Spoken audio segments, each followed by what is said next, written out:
En 1963, l'envoi de volontaires français à l'international a été initié avec la création de l'Association française des volontaires du progrès, devenue France Volontaire en 2010. Ainsi, depuis 50 ans, ils sont des dizaines de milliers à s'être engagés en tant que volontaires à travers le monde.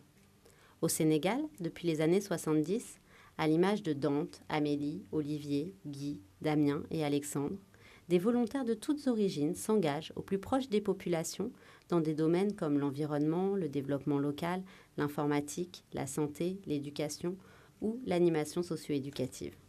Certains Sénégalais aussi s'engagent, comme Mamadou Diouf, affecté au Cameroun pour une mission de volontariat de solidarité internationale.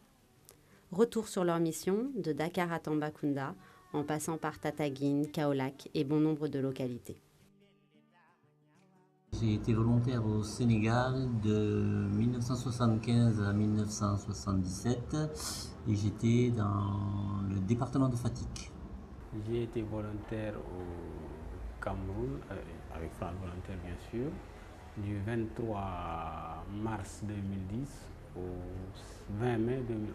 Donc une durée de 14 mois, donc une mission qui était prévue sur une durée de 21 mois, donc que j'ai écourtée. J'ai été volontaire de novembre 2007 à novembre 2009 au PERACOD, qui est un programme sénégalo-allemand d'électrification rurale, d'énergie renouvelable et d'électrification rurale. Je suis un ancien volontaire de la DCC.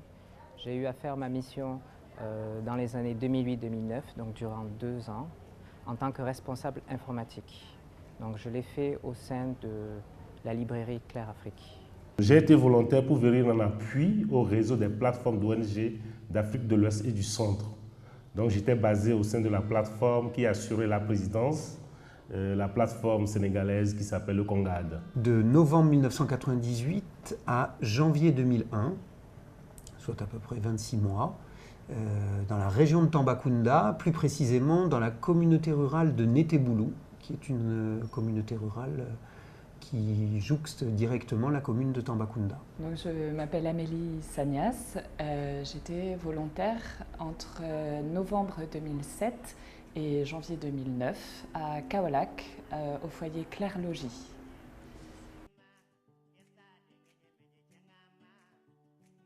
Alors moi je suis originaire d'un petit village du sud-ouest et donc j'ai fait des études de développement agricole jusqu'à mes 23 ans, puisque je suis parti à 23 ans comme volontaire. J'ai enseigné au Togo. Après ma maîtrise de géographie, j'ai enseigné pendant 3 ans. Et cette volonté de vouloir continuer un peu, de s'ouvrir un peu au monde, m'a permis d'avoir une inscription en France pour aller faire de la démographie. Donc j'ai fait la démographie pendant 2 ans en étant étudiant. Et après, j'ai rencontré des prêtres spiritains qui m'ont orienté en fait vers la solidarité internationale. Donc j'ai été bénévole à la DCC, la Délégation catholique pour la coopération, pendant un certain temps, donc, où j'ai un peu assuré tout ce qui était... J'étais le responsable des candidatures et sélections à la DCC. Donc c'est ce qui m'a permis de faire un DSS après pour rentrer vraiment dans la dynamique de la solidarité internationale. Donc j'ai travaillé aussi à Coordination Sud avant de venir au Sénégal. Avant mon volontariat, j'ai donc fait des études supérieures en France en aménagement du territoire et en développement local. Voilà, moi j'étais plutôt dans une direction en France pour réaliser des études, pour travailler plutôt auprès des collectivités locales en France. Donc c'était plutôt l'objectif. Rien ne me prédestinait particulièrement à venir en Afrique. Sinon qu'en tout cas, je m'intéressais beaucoup aux questions de développement. Donc avant ma mission de volontariat, j'étais assistante sociale, puisque c'est ma formation de base et je suis toujours assistante sociale. J'étais dans un service de protection de l'enfance et donc je travaillais à Paris auprès des juges des enfants. Alors, c'était l'après-mai 68, donc il y avait beaucoup de choses autour de l'engagement, de la solidarité. Il y avait vraiment des mouvements assez forts sur ces questions-là. Puis j'avais envie de voyager, de découvrir. À l'époque, on sortait beaucoup moins qu'aujourd'hui des frontières de la France. Et puis il y avait le service militaire aussi que je préférais faire ici qu'en caserne. Voilà, c'était les différentes raisons qui ont fait que je me suis engagé. Alors je me suis engagé déjà parce que j'ai toujours été quelqu'un de très curieux. Donc ça a été pour moi l'occasion de voir au-delà de ce qui pouvait se trouver juste devant mon nez, essayer de savoir comment ça pouvait se passer ailleurs et savoir ce que je pouvais en tirer pour moi-même et éventuellement apporter aussi quelque chose. Donc c'est vraiment dans un esprit de partage, dans un esprit de découverte en même temps. Donc c'est vrai que ça a été pour moi quelque chose de vraiment important, de vraiment motivant. Et c'est sûr qu'on part toujours avec une petite crainte en se demandant comment ça pourrait se passer. Mais en définitive, c'est vrai que j'ai eu la chance d'avoir une mission qui m'a beaucoup apporté, qui s'est globalement très bien passée, même si c'est jamais parfait à 100%, mais je ne vais pas me plaindre en tout cas. Et voilà, donc j'en ai tiré vraiment beaucoup. Après avoir passé par plusieurs associations bénévoles en France, après avoir travaillé à la DCC, à Coordination Sud, je voulais vraiment rentrer en Afrique. Mais il fallait passer par un poste. Alors bon, c'est un peu le hasard, hein. Moi, j'avoue que l'origine, c'est un peu le fruit du hasard. En fait, lors de ma dernière année universitaire, je devais trouver un stage donc à l'étranger. Et c'est vraiment par le hasard un petit peu des rencontres avec différentes personnes que j'ai été orienté. C'était en 1997, à l'époque, lorsque j'étais encore étudiant. Et j'ai été orienté vers le Sénégal parce que le Sénégal venait juste de démarrer sa politique de décentralisation. C'était le début des collectivités locales, communautés rurales et régions. Et donc il y avait beaucoup de collectivités locales sénégalaises qui étaient à la recherche un petit peu de stagiaires pour mener des études autour de ça. Et donc j'ai été mis en contact avec des élus au Sénégal, avec des collectivités pour venir faire mon stage de fin d'études. Donc je trouvais ça assez intéressant et assez innovant de venir faire ça en Afrique plutôt que de rester en France. Et donc voilà, c'est vraiment un peu par le hasard que je suis venu ici, que j'ai fait ce stage. Et en fin de compte, pendant ce stage, j'ai rencontré beaucoup de monde, dont notamment des responsables de l'AFVP de l'époque au Sénégal, des responsables associatifs sénégalais, et qui m'ont pas mal incité, qui m'ont persuadé, convaincu en tout cas, de poursuivre l'expérience au-delà de ce stage et de réaliser donc un volontariat. Je me suis engagée dans une mission de volontariat pour pouvoir, parce que je crois que j'avais envie de vivre un peu différemment, de découvrir d'autres façons d'être et de rentrer en contact avec les gens. Et je trouvais qu'à Paris, la vie ne permettait pas une rencontre, des rencontres assez naturelles. Voilà. Et donc j'avais envie vraiment de vivre les choses autrement. Et j'ai discuté un petit peu de tout ça avec des amis et je suis tombée sur les SCD. Et à partir de là, je me suis engagée avec eux.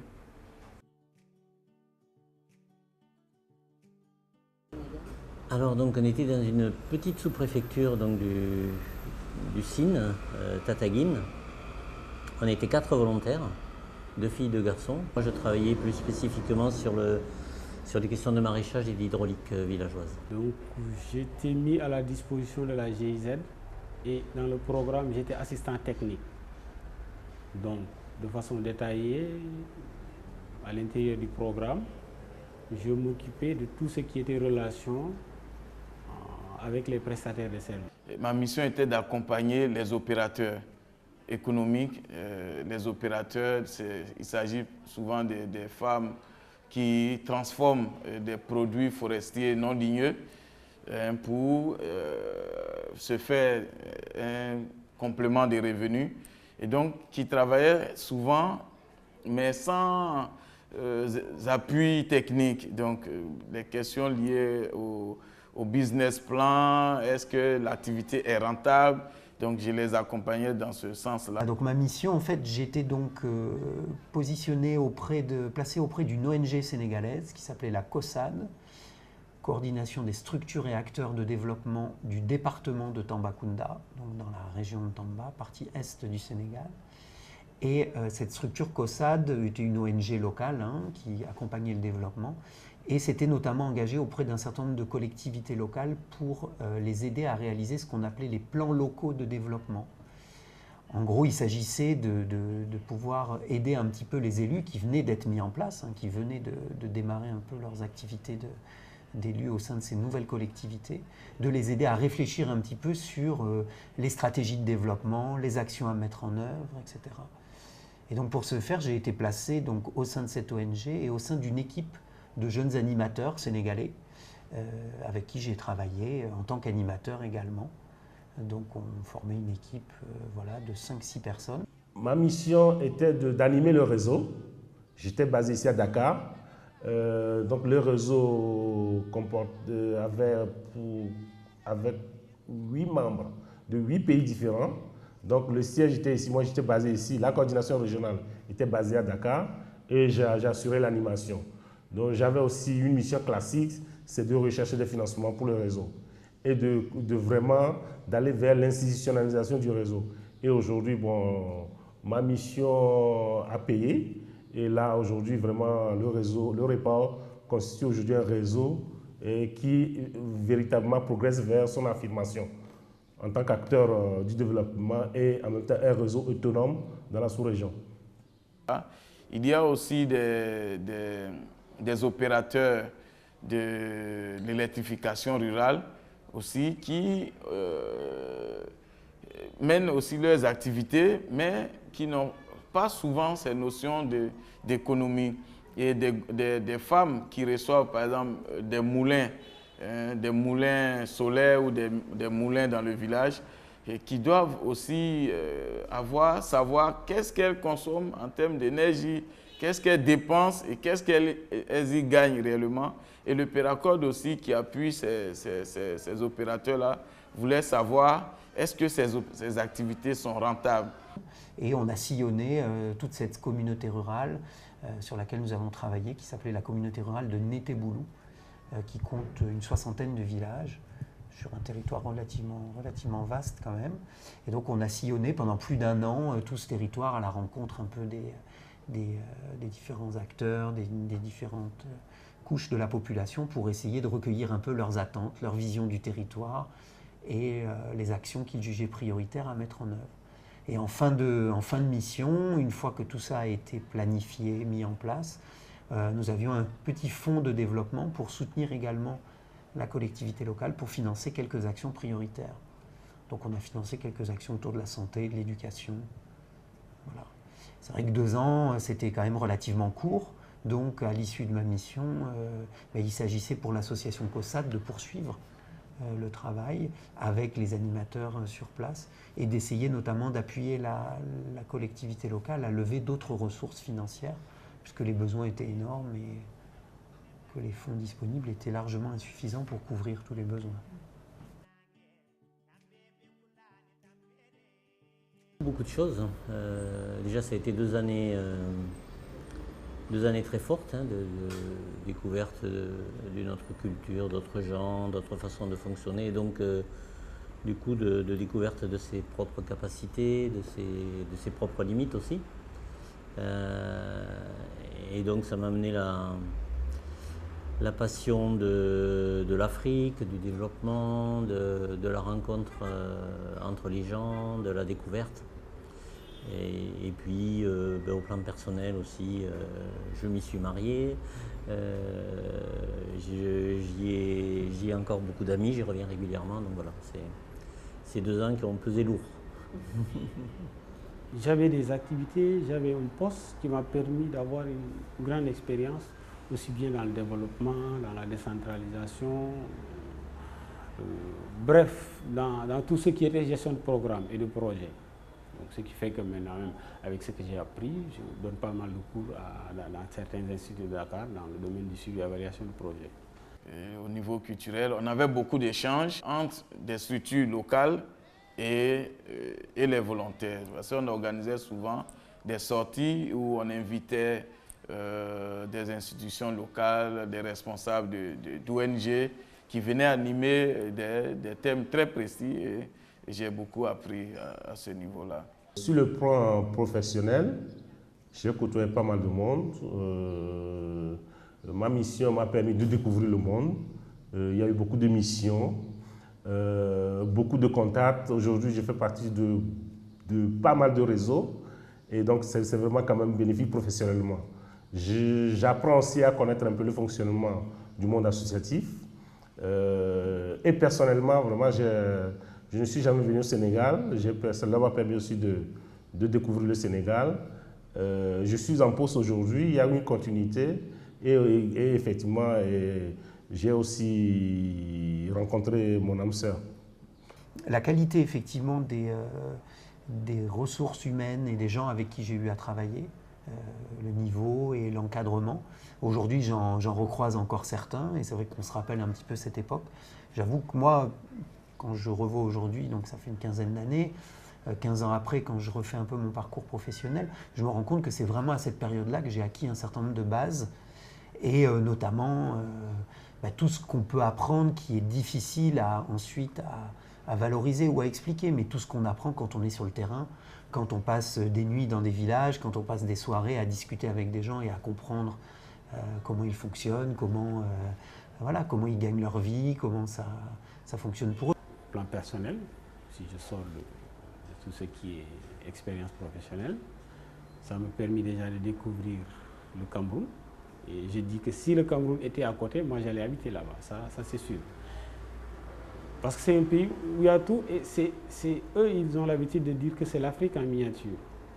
Ceux qui sont au nord ressemblent aux gens de l'Afrique de l'Ouest.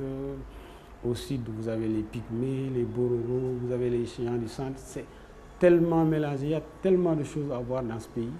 C'est beau, vraiment. Au plan personnel, j'ai vraiment appris. Avec une chose aussi, j'étais chez les Bamileke. Je crois que c'est les plus grands entrepreneurs d'Afrique, pour moi. C'est des gens qui ne savent que travailler. C'est vraiment des bosseurs. Cette expérience-là, humaine très très riche, qui permet de se forger, qui permet effectivement de gagner en maturité et autres. Moi, je pense que j'ai fait cette expérience, j'avais 21 ans, 22 ans, j'ai terminé à 24 ans. Enfin voilà, en 2 ans, je pense que j'ai pris peut-être entre 5 et 10 ans de maturité, en tout cas sur ma manière d'appréhender les choses. Alors après ma mission, j'ai repris une formation en développement.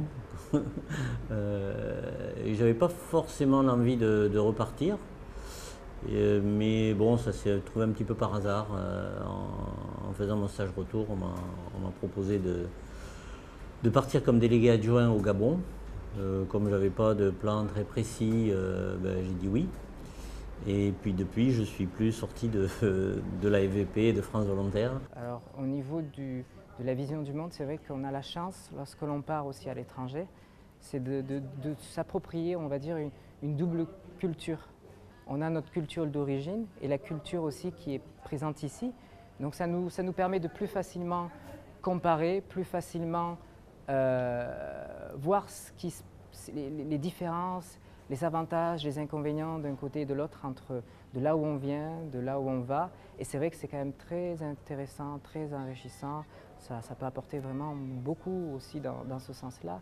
Ça nous fait grandir, ça nous fait mûrir, ça nous fait vraiment partager des choses qui ne sont pas que professionnelles, qui sont aussi personnelles. C'est quelque chose de fort, de très fort en tout cas. Moi, aujourd'hui, dans ma façon je crois que ça m'a ouvert dans ma façon de travailler. Je suis toujours assistante sociale et je me suis volontairement orientée vers l'accueil de populations migrantes en France. Et donc, comme j'étais moi-même finalement dans une dans une migration en venant ici. L'expérience de l'expatriation, ça me permet de saisir beaucoup mieux finalement la situation des gens qui viennent d'arriver en France et d'avoir un accueil peut-être plus fin, plus adapté à leur situation, l'ayant moi-même vécu. Donc il y a un partage d'expérience qui est plus possible, ne serait-ce que pour l'accueil, d'accueillir dans les services sociaux français, on n'a parfois pas trop le temps d'accueillir correctement les gens. Et ici, au Sénégal, je me suis bien rendu compte de combien l'accueil était important, de s'installer, de saluer, d'offrir un verre d'eau. Et ça, c'est des choses toutes simples qu'on est capable de faire et qui ouvrent du coup la discussion avec les familles et les populations que je rencontre aujourd'hui à Paris. Engagé quelques années, marqué et enrichi pour toute une vie, le volontariat a été pour chacun d'eux une expérience professionnelle et personnelle forte, pleine d'apprentissage, de rencontres et de petites histoires. Une petite anecdote. Oui, si, mon bizutage en arrivant dans la petite sous-préfecture où j'étais affecté, j'ai fait la première tournée de prise de contact avec le volontaire qui était là avant moi, donc le tuilage, si on peut dire ça. Et on a visité toute une série de villages et contrairement à ce qu'on pourrait penser, tout le Sénégal n'est pas musulman, et en pays sérère en particulier. Et à l'époque de la traite, quand les gens ont vendu l'arachide, il y a quand même un petit peu d'argent.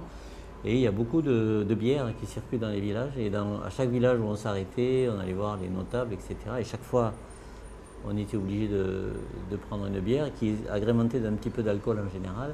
Et je suis rentré donc à la fin de la journée assez fatigué. Voilà, ça c'était le début. Ça commençait bien. Ça commençait bien, voilà. Merci. Je connaissais vraiment tous mes voisins là où j'habitais. J'allais les voir, ils venaient me voir. Et vous savez, un Sénégalais, ce qu'il aime, c'est les tchéboudian en général. Et il m'invitait à manger. Il y a un repas, en tout cas, c'est fait à base de couscous, le couscous marocain comme on connaît nous, ou du riz. Et la sauce, c'était à base de gombo, très gluant.